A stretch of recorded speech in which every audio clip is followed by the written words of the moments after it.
Hello and welcome to The Nation This Week. You're joining me, Elane, Noor, Abdullah. I come to you live from Bernama, right here in the capital city of Kuala Lumpur.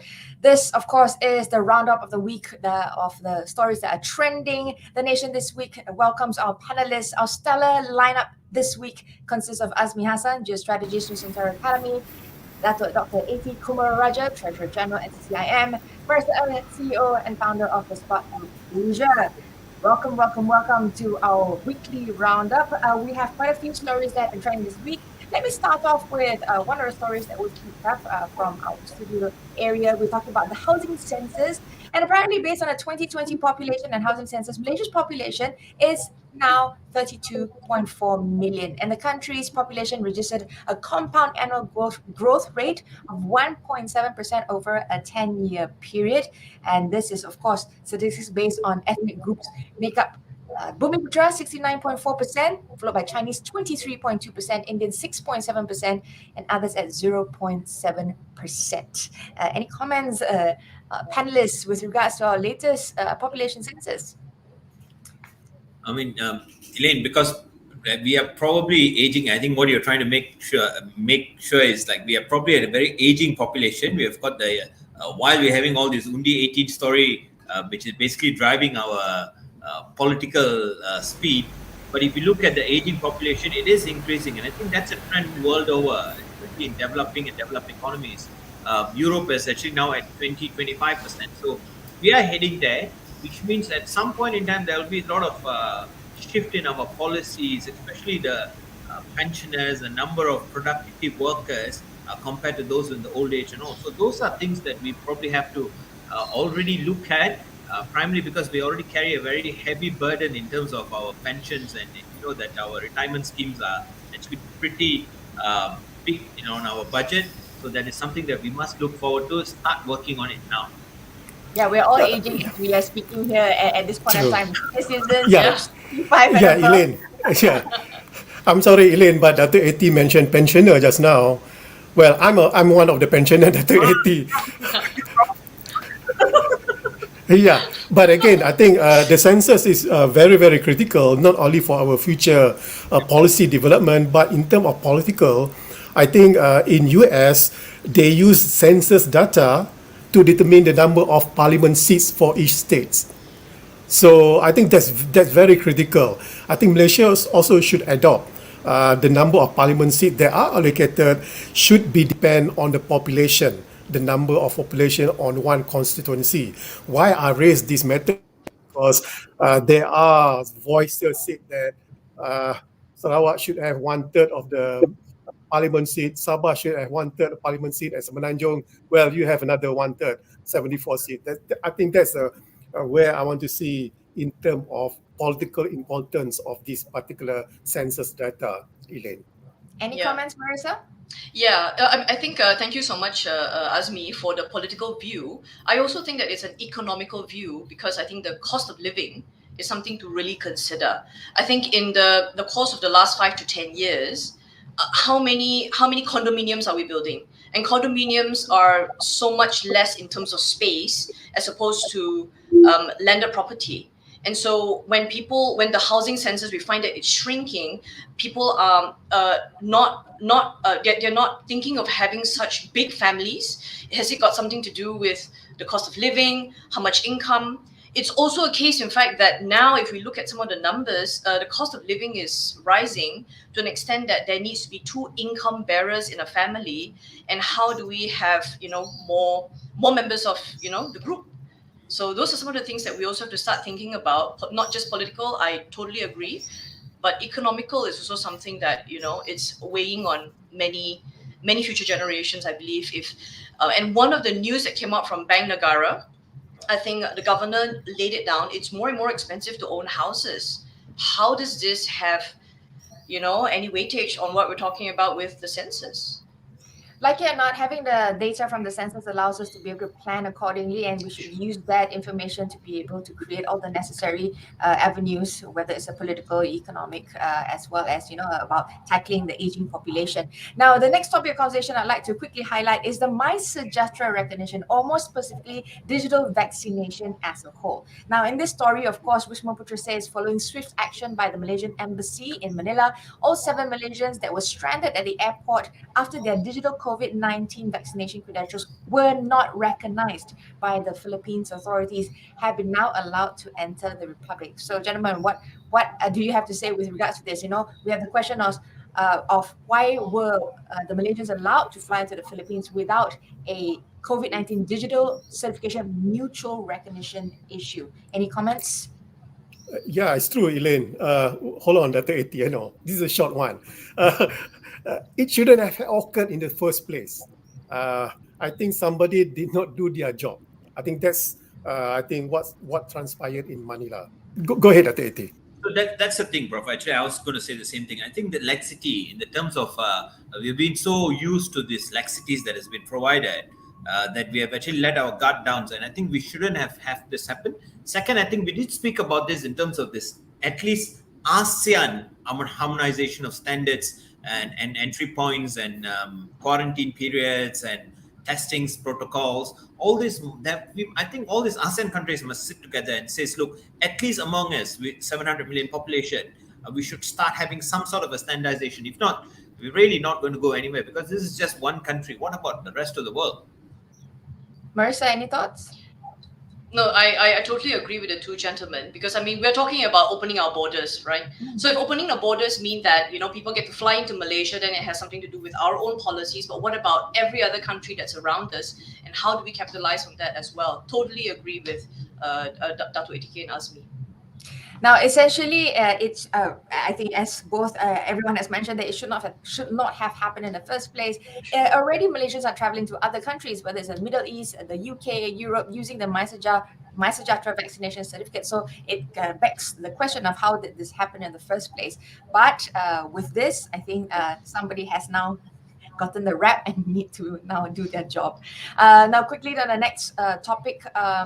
Well, I want to jump quickly to Johor Polls anti-hopping. I think this is quite interesting to be able to talk about. After months of discussion, the proposed anti-hopping law will be tabled in Parliament next month. Minister in the Prime Minister's Department, Datuk Sri Dr. Wan Junaidi Tunku Jaafar, said he had personally set the target for the bill to be brought to Dewan Rakyat by March. However, he said it was not because Pakatan Harapan had threatened to withdraw for the support to support the government if the proposal was not carried out.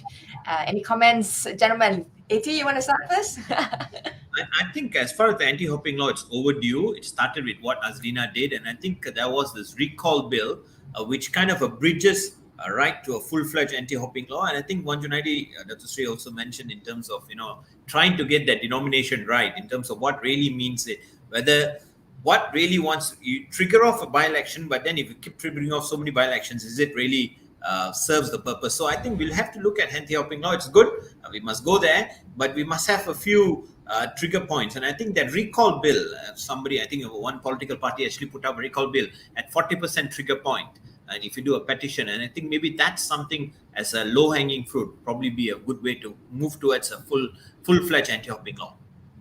Yeah, it's good. I know, Dr. AT, I think the recall bill, when you mentioned, is something that are being practiced in the United States. I think it's very good bill. But the anti-hopping law, I think, is very unique to us, to Malaysia. You can rarely see a politician jump ships, jump party in other states. So yes, good to have an anti-hopping law. But again, when an outsider sees, hey, Malaysia has an anti-hopping law, is this something happening there? So it's very unique to us, Elane. Marisa? Yeah, AZMI, is there something happening here? I think we are the spotlight of many countries already around us, because we are encouraging more people to come out and vote. And in Johor Polls, it'll be the first time in country's history that the 18 and 20-year-olds will come out and vote. And it will be so frustrating if we do our necessary to exercise our rights and all of these things just keep happening. It really does help make people give up hope. So I think this is critical so that we can exercise our rights for our country's direction. Yes, I Interesting, really very- look forward. Sorry, AT? Interesting. Marisa said something about Johor Polls and anti-hopping laws, because there's a candidate who has changed, I think, the baju 3 times in the last 3 years. And it's now in the party which professes something moving forward like that. Sometimes I find that a bit of a oxymoron statement. You're right. Exactly. I mean, what do you stand for? If you have come up and you say that this is what you represent, and then people come out to vote, trust your mantra, your statement, your message, and put their hopes in your hands, and once you have been elected, you go to some other party, and what does this reflect of us? So I'm really hoping that this would really stem any of these issues and restore the faith of the rakyat to be able to trust the voting system as well. Now, we want to go to the topics that you guys would like to highlight. Marisa, let's start with yours for this week. Yeah, I think the topic that's utmost for us, because I'm a part of Samanta, and we're representing the small and medium enterprises in Malaysia. One of the things that have come up deeply in debate is minimum wage. And I think Dato' ATK, you would definitely weigh in on this as well, because I think minimum wage has increased recently, 2001 to 2002, and now it's coming up again that we should increase minimum wage. And part of the debate that has come through is, is this minimum wage a political or an economical move? Because I would say this, as our economies thrive to recover in the next 2 to 3 years, is this the right time? And I call upon, is it just increasing minimum wage as a floor, or should it be a wage is based on productivity? And we'll look at a very simple example, like for example, Grab. It has based a lot of its remuneration, its commissions and incentives to the gig economy, and it's working well for them, and it's even creating jobs for us. So I ask if this is something that we should be doing now, or it's untimely at the moment. Yeah. Dr. AT, what do you think?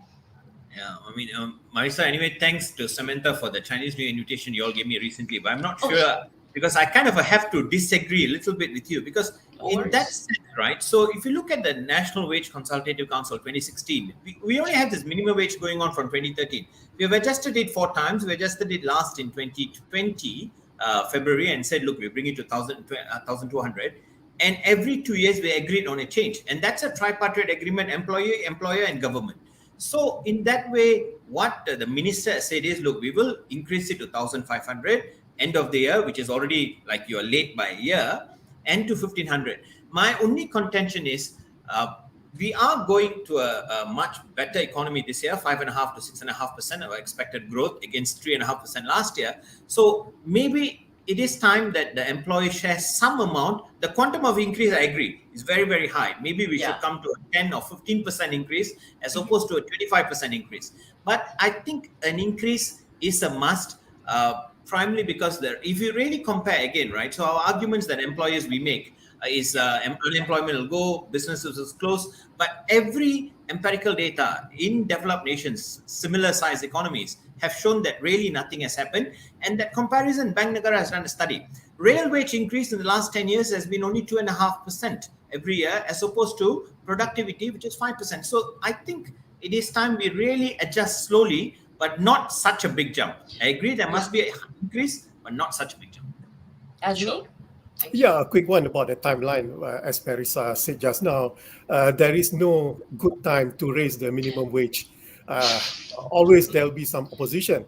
The same thing that you want to increase the tax. It's the same thing. So Elane, can I go to the next topic? Never the right time. Yeah, okay. Just go ahead and do what's necessary. AZMI, let's talk about your topic today. Yeah, I have 2 topics, Ukraine and also the premier stuff. I think the premier stuff, Gerard already gave the green light to talk about it. So I'll talk about the premier stuff, which is the Sarawak premier, not the tissue paper. Again, no, I know the reason behind. No, I know the reason behind why they use premier. They want to differentiate between Semenanjung states and also Sabah and Sarawak. I get it, but I don't get it why they use premier. Ireland, they want to differentiate between Republic of Ireland and Northern Ireland. They call Northern Ireland, Republic of Ireland, call their Prime Minister Taoiseach. Something very different. Wales, Scotland, they use First Minister to differentiate between Prime Minister of UK and also the Prime Minister of Wales and Scotland. That's about the differentiation. And also, let's take Canada. The problem with Canada is that they use Premier, but the problem with Quebec is that, Quebec and France are very close together. When the French want to say Premier of Quebec, the problem is there is no such thing as Premier in French. No such thing. So they say Prime Minister, I cannot pronounce in French, but they say Prime Minister of Quebec. Now, why I raise this question is that when it comes to Bahasa Melayu, what do you say? There is no such thing as Premier in Bahasa Melayu. So you have to say Perdana Menteri. That's where the problem lies. I guess so. Datuk Eti? No, I think you put it right. So, but I think there's a lot more ramification in sort of a geopolitical standing that Sarawak really is trying to make, especially if when Jakarta shifts its outpost to Kalimantan in the next couple of years. And I think that shift, already divided by the South China Sea, is probably going to become wider and wider. And at some point in time, I really don't reckon that, Sabah Sarawak, is it a state or is it a separate country? Like you said, the relationship as between England and Scotland and Wales, I suppose we're going to heading towards that direction. So I think this is kind of early warning signs in terms of where we are heading towards the geopolitical shift. That seems to be where this is going. Maresa, your thoughts? No, well said, Dato' Eti and Azmi. Thank you. Wow, interesting. There you go. So Ukraine, you wanted to talk about Ukraine, Azmi? No, okay. We go straight to Dato' Eti topic. Dato' Eti? Oh yeah, that's the topic that's right, radio. So that's the thing, right? So if I take my kid, I only took my kid for vaccination 2 days ago. My wife did it, obviously. But if Kyrie takes his kid for vaccination and then everybody has to come up on TV and says, look, we actually injected, yes, we didn't do anything wrong, we didn't hide, we didn't do this, do that. I think it's overstated, and I think Kyrie has really come forward and said, look, my kid got vaccinated. But if you look at the vaccination rates for this kids between this pediatric group, 0 to 4 and 5 to 11, I think the statistics says 160% increase in that epidemiological period. But if you look at the number of kids who have been registered, the number of children we have below 11 is 3.6 million. We only have 1 million of these kids ever registered even for the Pick Kids program. So they are the vulnerable groups, the age extremities, and I think we must be very, very careful, especially the Omicron strains and whatever other new strains which is going to come forth. We must be very, very careful, and I think this is a red herring. We tend to pick up on this and then give this anti-vacciners enough, I suppose, latitude and that noise level, which I think we should actually put to say, look, this is an outlier and we don't talk about it. It's just that it's Kyrie's daughter in the sun and makes news. Yeah, true. Dato' Eti, I agree with you. Because my decision to bring my grandkids to PIC kids is not based on Khairi Jamuddin's son or daughter. It's based on data. When Denmark opened up its borders, one reason is because of their vaccination rate is very good.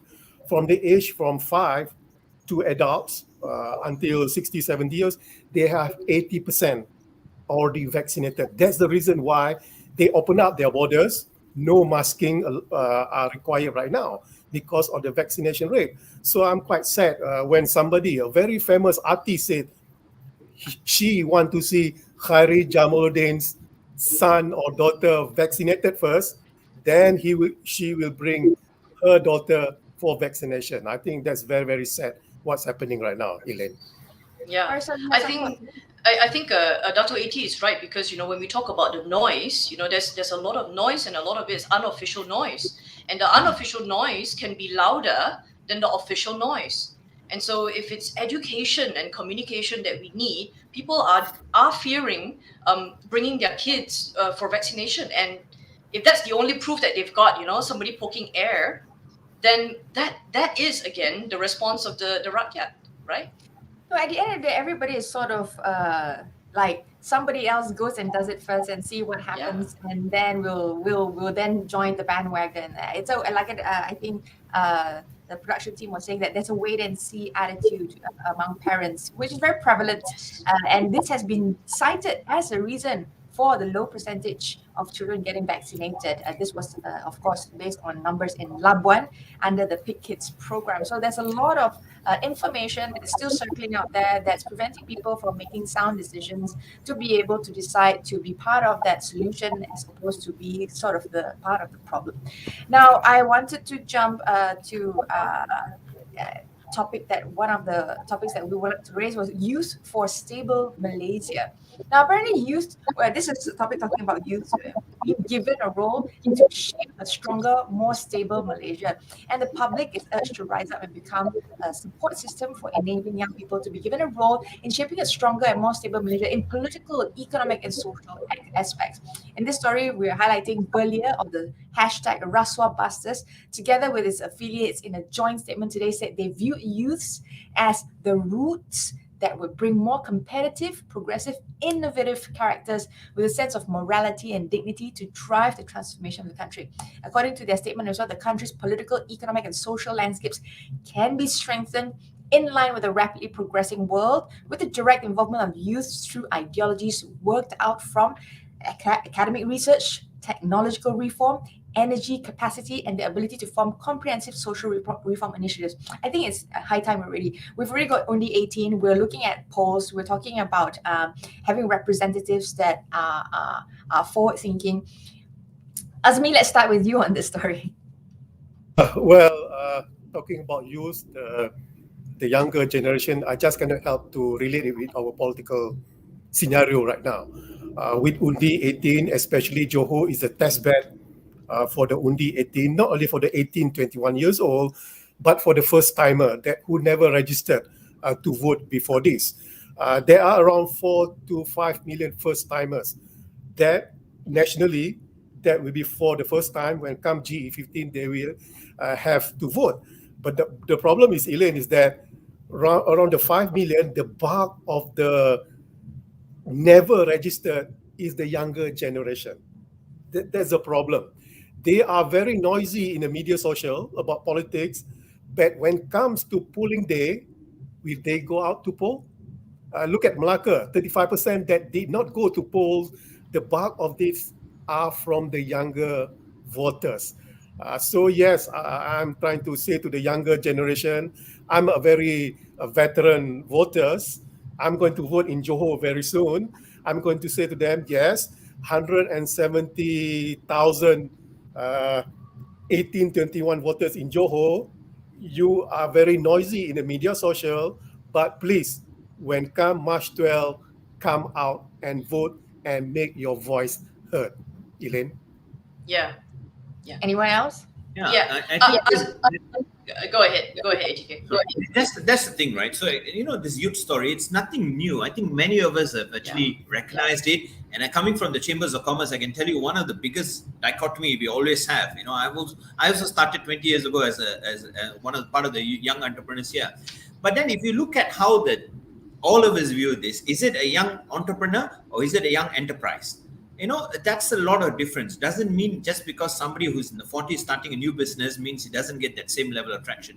Second, I think like what Prof mentioned just now, there must be this balance between experience and expertise. So all the youth with the expertise and everything that's there, fast learning, the curve is very, very steep for them. Whereas maybe we've not had those privileges, but that experience must be tempered with the expertise for us to get, I would think, for the best bang for the buck. And Undi 18 is one of those things, and social media has created such a hype that it really, on the day of reckoning, you don't see that kind of outcomes and outputs that we probably intend for the youth to have. So I'm all for youth to participate in the political, economic, and social spheres, but there must be very high impact programs tailored for them. If I can, Dato' AT, I agree with you and Prof. But I also speak on behalf of some of the young people. We all came out to vote, and we didn't see a change. Some of us had idealist pictures of what we wanted the new government to do, and then it switched back. And then there was hopping. So if I can, there were a lot of these policies that, while you make it available for us to vote when as we're younger people to come out and vote, many of them take to social media to vent, and you'll find that it's really noisy there. But when eventually it comes down to election day, do they show up? Almost, number one, is it a popularity vote on social media, or they get heard there? Now, I don't know. I just had this conversation last night with a dear friend, but we're also having the same wonder. Where are the young people, and why are they not coming out to vote? But they're voicing it out on TikTok, they're voicing it out on Instagram, and it's noisy there. But D-Day, so yeah, I don't know if it's missing the woods for the forest, right? So that's exactly what's happening to our youth. That's where it's a bit disappointing. As much as they're disappointed, they voted and it didn't make a difference. I think many people are disappointed. Look, guys, but that most of the leaders who are leading our country started off in that platform, idealistic, voracious, noisy, with all these grand ideas. But they have been tempered with experience and over the years, and they've actually come to some different level of settlement, I suppose. I just want to throw this. 30 seconds, Elane. 30 seconds, Elane. Marisa, I think the youngsters can make a difference. During the last Singapore election, why 10 seats was given to the opposition is because of the young voters. So I think it's a good example, clear example to Johor voters, come out and you can make a difference. Wow. Clearly, Undi 18 is being implemented. The opportunity is there. Take this opportunity to create the outcome and the changes, and comment after that. Make that change first. Create that difference. Then you can see whether or not this is effective or not. As opposed to saying, complaining. Like if there were youth that were saying that this is not going to be effective, why don't you go out and do it and see whether it's going to make that change and create that difference before sitting back and sort of like backbencher criticism. That's my thought on this topic. But thank you for joining us for The Nation this week. Our stellar panelists, Dr. AT, of course, AZMI HASSAN, as well as Maresa Ng, to weigh in on the topics that have been trending this week and for sharing the thoughts on the topics that have been weighing on your mind. And that was The Nation this week. Thanks for joining us till the end of the session. I'm Elane. Abdullah. Bye for now.